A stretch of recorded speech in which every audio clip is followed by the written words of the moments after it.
FSTA, the premier information database for the sciences of food and health, for efficient, effective searching and results you can trust.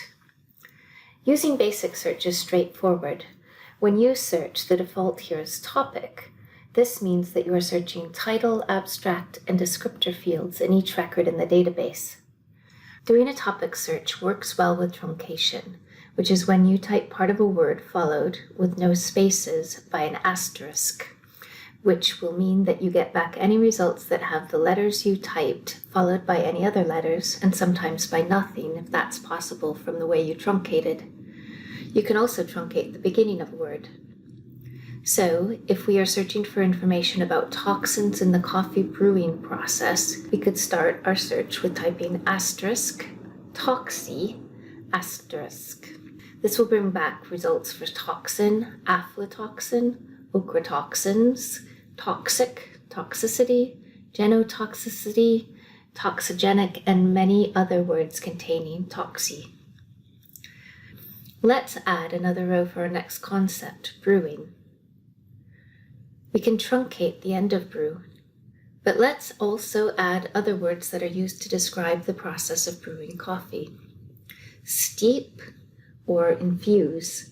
Connecting these truncated words with the Boolean operator or indicates that we want to have results containing at least one of them, but having both brewing and infusion in a record, for instance, would be just fine.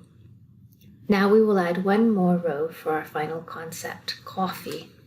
We could truncate it too, in case some of the results have coffees rather than coffee, but that seems quite unlikely. Now we hit search. If we open up one of our records, we can see where our terms are appearing in the title and the abstract and descriptor fields.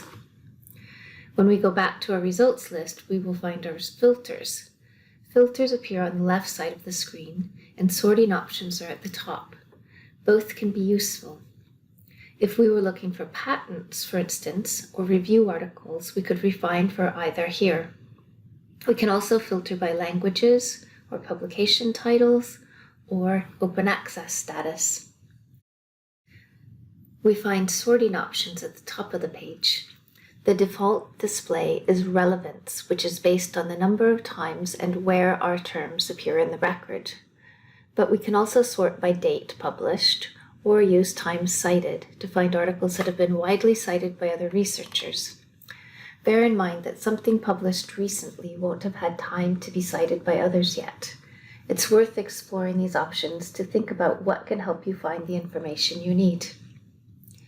If you want to revise your search, all you need to do is click on the search string and make any changes in the boxes below.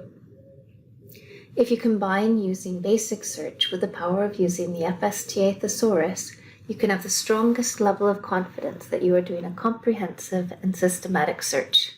Watch the videos about the thesaurus too, so that you can use that powerful tool to efficiently build effective searches.